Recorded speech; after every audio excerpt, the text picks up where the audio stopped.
travelers, and welcome to Go See, Do, Explore. Here, we dive deep into the heart of travel, sharing hidden gems, unforgettable experiences, and the stories that make each destination unique. Whether you're a seasoned traveler or dreaming of your next getaway, you're in the right place to get inspired. I'm Christopher. And I'm Ashleigh. And together, we'll set the course for your next great adventure and discover the stories that make each place unforgettable. It's time to go, see, and do more. Let's explore. Hello, everybody. We are back for another episode of Go See, Do, Explore. We're in the beginning stages of planning a couple of trips we've got coming up. And so I thought it might be interesting to go over with you the process for how we plan our trips from the beginning when we've got nothing. Yeah. I'm looking forward to it. And this part of trip planning, for me anyway, is kind of overwhelming when you literally have an infinite possibility of places that you could go. We have the dates in mind, but other than that, it's all kind of upside down question mark. So why don't you get started with how we kind of begin to narrow it down? Okay, yeah, sure. Some of this is going to sound familiar. I think some of this we've covered to a degree in other episodes, but here's the whole thing. The very first thing we start with is we have this list of destinations kicking around. I don't think we have, well, we do have an actual written list. We do have a list. It's a shared note. But we also have kind of a mental list of the places that we might want to go soon.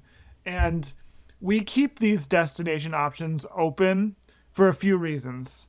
One, as we've discussed on other episodes, it allows you to save money if you're not completely locked into one particular destination. You can check a couple different options. You can find the vacation that's going to either be the least expensive if that's what your goal is, or otherwise you can maximize whatever you're trying to maximize. There also may be unique opportunities at certain times of year in certain destinations or things like that, and allowing for a list and to check multiple destinations allows you to see if anything special is going on or if there's any reason to go to a particular place in a particular year or at a particular time of year. And so we avoid fixating on a single destination for the most part. We try to have at least a couple different ones we're considering for a particular trip. I know a couple of years ago, we were looking for a place to go after Christmas.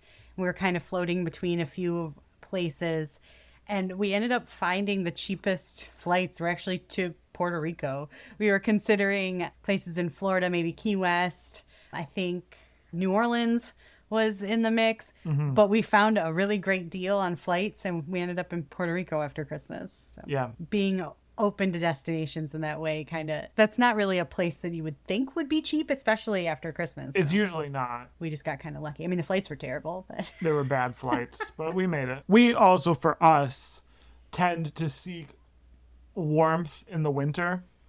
And so in the cold weather months here, we look typically towards the tropics if we can. And then in the summer, we are more open, but we try to not go to the hottest places. That's our preference. Others may feel differently. You might really like a winter sports vacation or something like that. We don't tend to do that.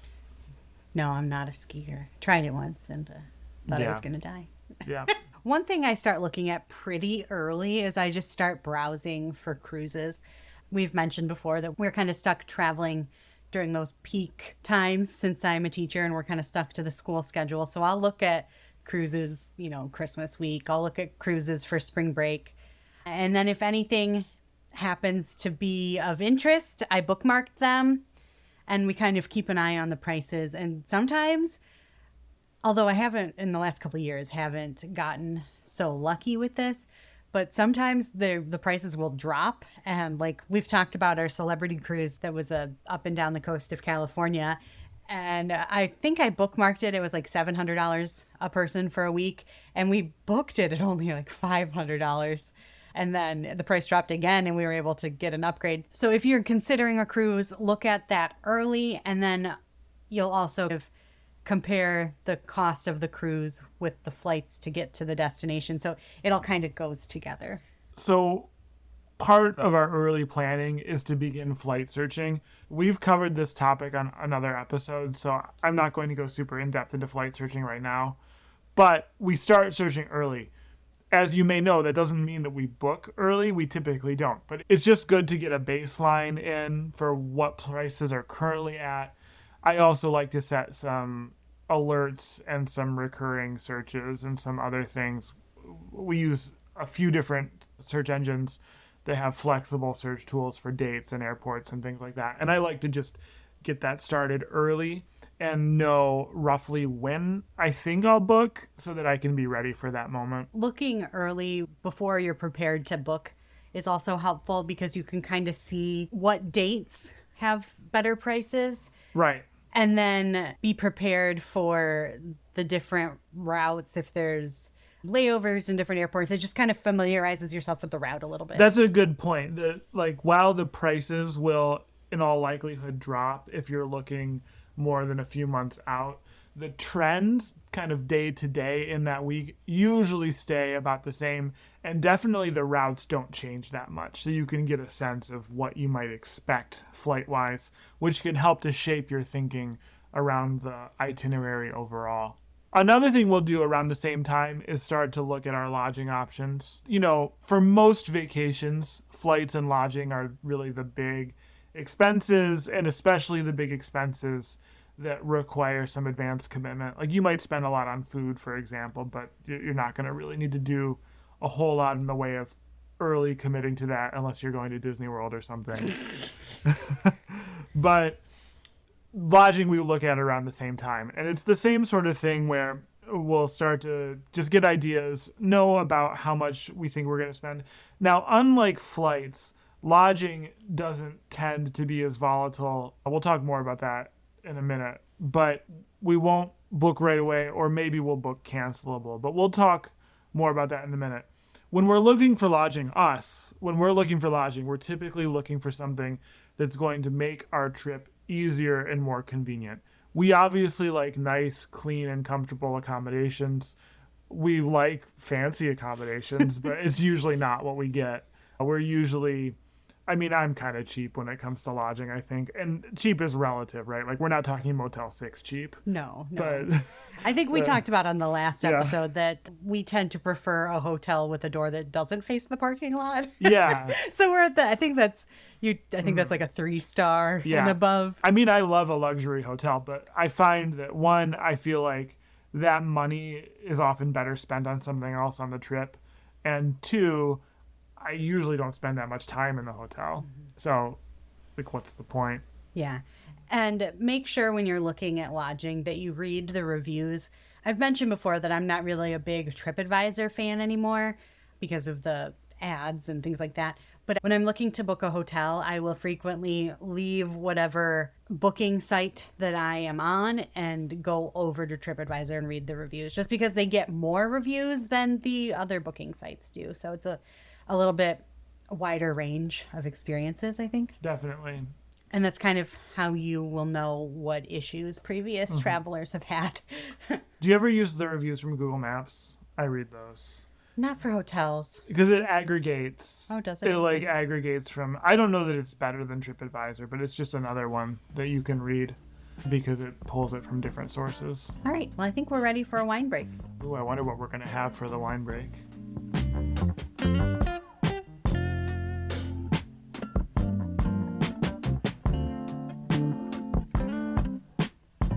We're back for the wine break. We had to make some tough decisions. I also had to do some laundry. It's the wine/laundry break. Yeah. So we grabbed this Marsan. We're back to Lake Michigan Shore. We've been doing a lot of Lake Michigan Shore lately. That's not really for any reason other than just that's what we've been grabbing. But this is a Marsan. Marsan is a Rhone grape, so like southern France. But this was, of course, grown in Michigan. This is an oaked Marsan, white wine. And we had this at the winery. This is from Domaine Berrien. We had been... Our 50th Michigan winery. Oh, that's right. Yeah, the 50th Michigan winery that we've been to. We had this at the winery and really liked it and decided to take it home as it goes sometimes. And so, yeah, let's give this a try. 2022. What do you think? It's a very light, but you get some of the oakiness, a little bit of vanilla. Yeah, definitely vanilla from the oak. It's interesting because a lot of times an oaked wine is not as refreshing as this. It's an unusual combination, but a good one, a good combination, where you have this light, well, I don't know about light, but you have this refreshing fruity wine, and it's been oaked, and so it's got some of the oak characteristics too. I feel like it's pretty acidic in a way that that I feel like an oaked wine that kind of gets kind of leached out a little bit. Yeah, I don't know how long they kept it in barrels. I kind of don't think that long. Like probably just, I mean, it's 2022, so it can't have been that long. But just enough to give it some oak flavor. They have some pairing recommendations here on the bottle. Perfect for lobster, shellfish, barbecue pork chops, or podcast recording. So let us know. I think we need to have lobster for dinner. Yeah. The bottle of wine said so. That's right. They describe it as full-bodied. I don't know. I mean, it's all kind of a matter of, well, not a matter of opinion, but it's relative, right? But I mean, I would say it's got some body to it. Domaine Berrien really surprised us. At least it really surprised me. I don't know what your opinion was going in. I didn't have much of one. I didn't know what to think.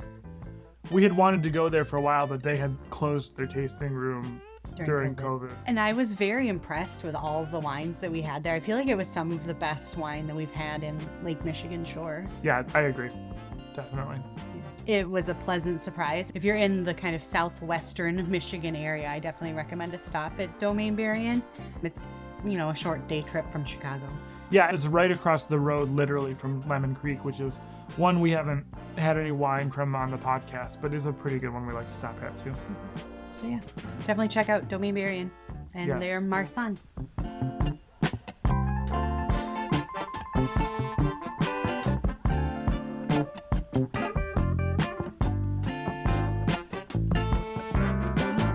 Okay, we're back from the wine break. Our next thing that we do after we've searched for flights and gotten a sense of what we expect those are going to cost, we've searched for lodging and gotten a sense of what that's going to cost, is we'll look really for the value that we would get if we go with that itinerary in that particular week or that particular weekend or whatever it is. It's, balancing the cost of flights, the cost of lodging, the cost of other things too. Now, I keep saying cost. I don't want to make this sound like all we're doing is looking at the dollars. What we're looking at is, okay, we've picked a place. We think we probably want to go there. Is this the right time to go? And a lot of times, the answer to that question is directly impacted by the cost to go at that time. Because for the most part, the places that we've picked, they don't really change much, one opportunity versus another opportunity, unless there's some festival or something like that, but we don't typically travel for that kind of thing. So we're looking for kind of the value for our money, and if this feels like a good trip for that time, especially relative to the other trips that we're considering. It's important when you're, especially in the beginning stages of planning a trip, that you're not just being like, oh, this is a cheap flight, let's go.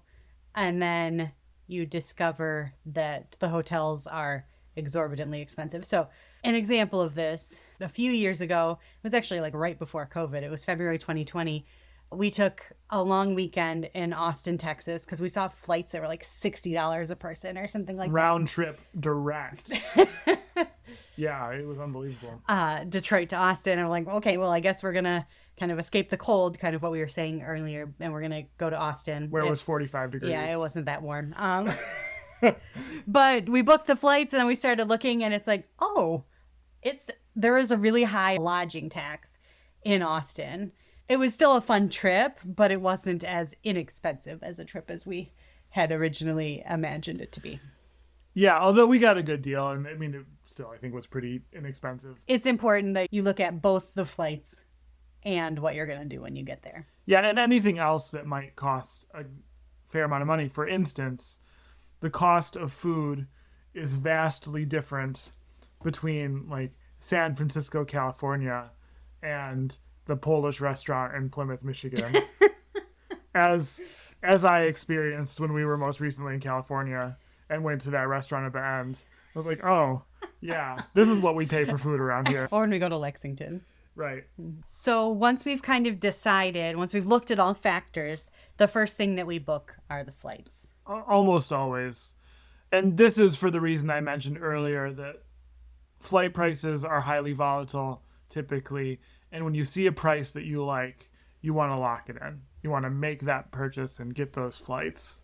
The one exception to this, I would say, is so we're currently planning a trip to Puerto Rico after Christmas, and that is a big after Christmas destination. So we have considered booking hotels now, booking an Airbnb now, and locking it in because the longer you wait, the less choices you have. Places get booked up. But if we do that, we make sure it has free cancellation and is able to be modified in the instance that we book flights for less time than the hotel that we booked. Yeah. And so not locking it in, but getting it booked in a flexible way is a good way of just getting some insurance. I will say that we consider ourselves to be responsible in that area in that we don't book up a bunch of stuff only to cancel most of it. Like, that's not good for the person operating that lodging. That's not great for other people who are also trying to make reservations. We'll pad our reservation a little bit, or we'll make one reservation that we might change sometimes, but we never just like make a bunch of reservations. And I would certainly not advocate that you do that. No. But in the time that you're traveling, if it is a high travel time, the longer you wait, the less options you'll have. So just be aware of that. Right. So this leads us to our final consideration, and really what drives a lot of all of this is just the principle of staying flexible. As you're planning a trip, at certain points in that process, you're going to need to make decisions that you can't undo. These sort of locking moments where you book non-refundable airfare or things like that. But you really want to try to hold off on those until the best possible moment to do that so that you don't miss out on potential opportunities as things change. One example of this that I'll give is we were just talking about the lodging and the cancellations. One thing that we've seen with lodging in particular, but with some other things too, is that sometimes refundable purchases are more expensive than non-refundables. I mean, very often that's the case, right? If there are two options. And one thing you can do is you can make the refundable reservation now, but keep an eye on things, because sometimes within a week or whatever, when you know you're going, you know, definitely I'm going, definitely I need that hotel, you can cancel your refundable reservation and make a non-refundable and save some money. And so that's a way, like if you think about things like that, where when you know you're committed, when you're sure that you're committed, you can make that irreversible purchase. When you're at the train station about to board your train. Yeah, absolutely. Like, oh, well, actually, we don't want to stay in that hotel because of that crazy resort fee. But we will book this one that's non-refundable because we're literally on the way there. Yeah, absolutely. And, you know, I don't have this on this outline, but I want to mention it. And that is having travel insurance. Mm-hmm. We travel multiple times a year. So the last few years, we have been purchasing an annual travel insurance policy. If you don't travel that often, when you are planning a trip, once you make a non-refundable purchase for a vacation, buy travel insurance. So, I mean, I'm not saying the moment you book that hotel that can be canceled for free at any moment. I'm saying when you've put $1,000 into airfare, that is the time that you should be buying travel insurance. Because if something happens and you can't take that trip, you can make a claim on your travel insurance and get your money back. Travel insurance is a very helpful thing to have, especially if you're cruising. But I honestly think anytime you're flying on an airplane, especially if you might miss work, if your flight gets delayed, have travel insurance. And in our experience, having previously purchased policies for individual trips, now having this annual plan, it's about the cost of 2 trips worth of travel insurance. And it covers, I think, a lot of these policies, like our policy, for example, anytime we're 100 miles away from home, it's in effect. So it doesn't have to be like some big trip. Like literally, if I drive 150 miles for something, my travel insurance is in Right. play Right. at You all fall times. and break your leg, have your Yeah. travel medical or your travel insurance also covering that injury. Well, even though you're in the US and you have your health insurance. Yeah. Yeah. So that really covers our approach to the big things for sure, like lodging, airfare, where do we choose where we want to go and how do we make that choice. There's of course a lot of little considerations too. I mean, we haven't really talked about how we plan activities or anything like that. Yeah, once you have those big things locked in, that's when I make our itinerary and start looking at tours that we might want to take. If we have to take any sort of transportation, that's when we would be booking the trains. And then probably the last thing that I'm looking at would be dining reservations. And kind of like we mentioned with the hotels, I typically try to make dining reservations that are cancelable up to 24 hours in advance because sometimes you just get somewhere and you walk by a place and it looks really good. You don't want to be stuck in a reservation when there's something maybe that sounds better in that moment. But I've mentioned before, when we go to cities especially, I like to have a dining reservation so that we don't walk up somewhere hungry and they're like, it's going to be 2 hours. So Yeah. obviously we don't do that everywhere, but when we go to cities, I like to kind of have a plan of where we can eat without having to wait. So I think that's our kind of system at the beginning of booking a trip. How Yeah. do you go from, I don't know, where do you want to go to we have our flights, we have our hotel, we know we're going. Yeah. I was just laughing in my mind because as if we've ever only stayed in one place on a trip. No, I like to move. I don't Yeah. think there's nothing wrong with No, that. there's nothing wrong with it. There's nothing wrong with it.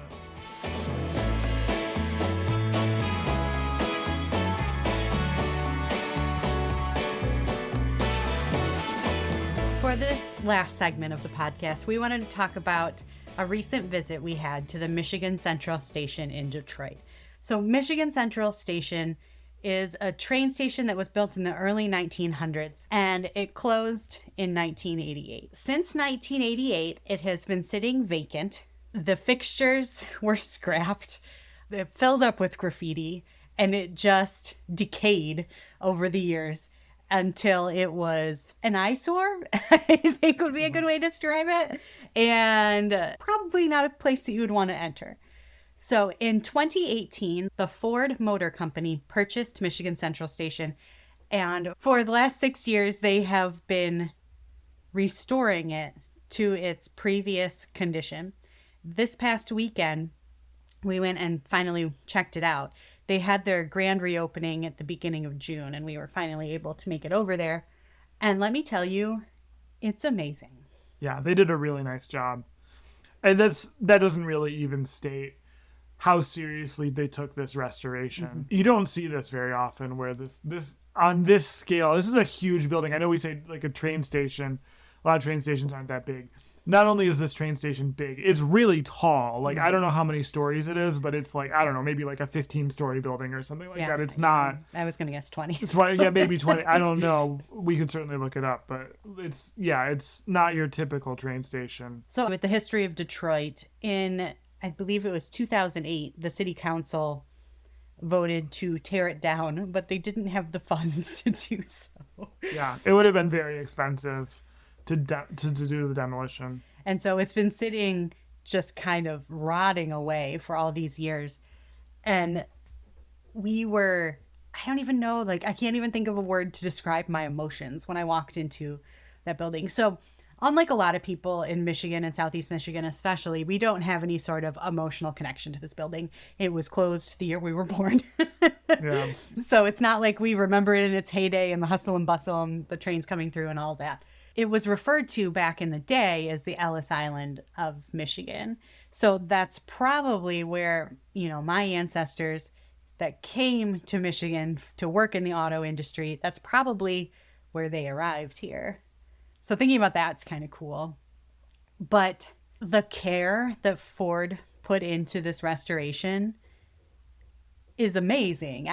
I would never have expected that a company would go through the hoops that they went to make sure that the fixtures that are hanging on the wall were scrapped, and melted down, but they have pieces remaining. And so they brought in engineers to recreate what this would have looked like. And then they brought in wood carvers from Europe to redo this clock in the same way that it was created originally 150 years ago or so.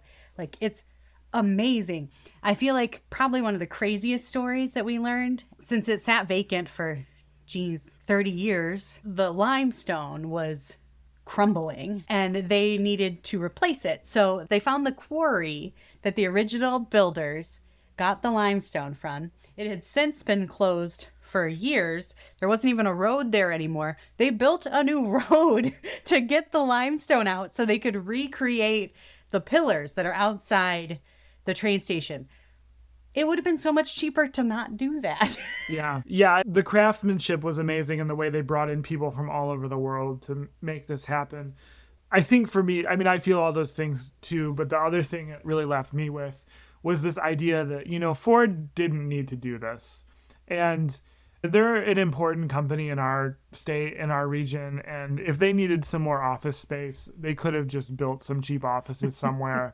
Like, if their goal here was to quote unquote maximize shareholder value, like, this was not a project that they should have touched. But Ford and Bill Ford and the leadership, I think, saw a problem in their community and says, hey, we have the means to do something about that.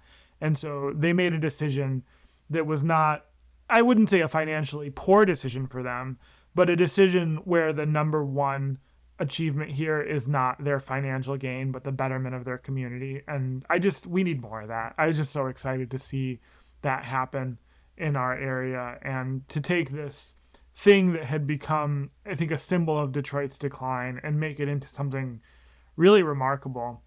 And so good for them. I'm really happy that happened. And I'm glad that we have this amazing building in the closest major city to where we live. I believe Ford plans to use the upper floors of the building for like research and development and some of their, I don't know.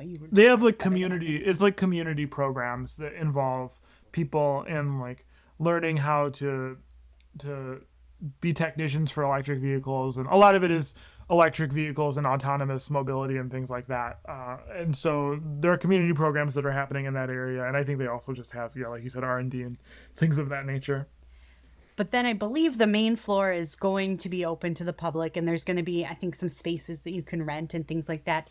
So Labor Day is going to be it's the last weekend that they're kind of doing this summer grand reopening. When this episode comes out, I don't know how people will be able to see the building, but I'm sure it will still be open to the public in some way. I got the impression that it wasn't like after this grand reopening, it's going to be locked up and only for Ford employees. No, I can't imagine they would have spent all that money. It's just for us. Right. Yeah. So if you are planning to visit Detroit, definitely look up the Michigan Central Station, see what the hours are for you, because it is a place you want to see. And I hope that they keep up some of the exhibits so you can see all the work that they put into this amazing building and restoring it honestly to its former glory, because it was amazing. It was mind-blowing what they did to it. So definitely check it out. And honestly, this wasn't the purpose of this episode, but make a point to visit Detroit. Oh, yeah. I feel like in the early part of our lives, Detroit had a very bad reputation. I mean, at one point, it was the murder capital of the U.S. It is not anymore. And I definitely think it is especially the downtown area is a very safe place to visit. Not any different than any other U.S. city in that regard. So don't write off Detroit. Yeah. Detroit certainly has its share of problems, and we don't mean to say otherwise, but it's a great food and culture destination, and some people have taken note of that. More people should. Oh yeah, the food scene in Detroit is pretty awesome. I mean, right around the corner from Michigan Central Station is one of the most iconic restaurants. Oh yeah, we went to Mexican Village. Yes, Mexican Village is in what is known as Mexican Town in Detroit, and there's some cool little Mexican grocery stores around there if you're into that kind of thing. But yeah, Mexican Village is kind of old school Mexican restaurant, and it's a lot of fun. Yeah. There was like a parking garage and then the walkway from the parking garage to, what was the name of that parking garage? Mobility Hub. Mobility Hub. Yeah, it was the Detroit Mobility Hub. But then there's a cool little raised walkway. I think it goes over the train tracks. And they had, like string lights above. And I think it'd be a really cool place at night. Across the street from the station, for the summer anyway, there's a park. And it had food trucks and a live band. And it was just, the energy there was really cool. I believe from some Amtrak announcements that we've seen, or some Amtrak proposals, I should probably say, that it seems like there are proposals out there to utilize this as a train station again too. That would be really cool. So I believe currently the route, the Wolverine, I believe it is the route that goes from Ann Arbor to Chicago, and it goes farther east as well. There's a proposal out there that it would extend the Wolverine into Detroit and then at the Michigan Central Station. So it would be used as a train station again. And then into Windsor, which from Windsor you could connect to Toronto and you could connect to the whole Canadian rail system. The Via Rail. So that's a kind of cool proposal that's out there, and I would love to see it come to fruition. Yeah, coming in 2137. Unfortunately. There's also a proposal that would go from Detroit all the way to New Orleans. Would be a cool route to see. Yeah, there are a lot of Amtrak has got some good ideas right now. I don't know if we'll ever see it, but I hope so. You're a little skeptical. I mean, how can you not be? I would love to see it. It seems like it's been tough. But it would be great to see this awesome renovated building actually used as a train station again, and actually see people coming into Detroit that way. It would be pretty cool. That would be fun. So that is Michigan Central Station in Detroit. It's amazing. Go check it out.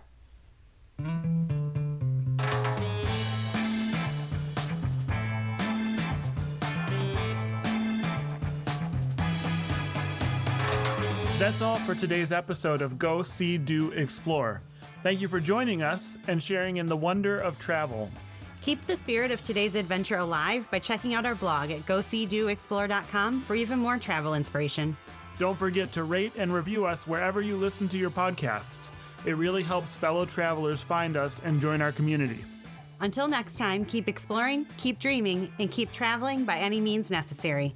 I'm Christopher. And I'm Ashleigh, bidding you farewell and happy exploring.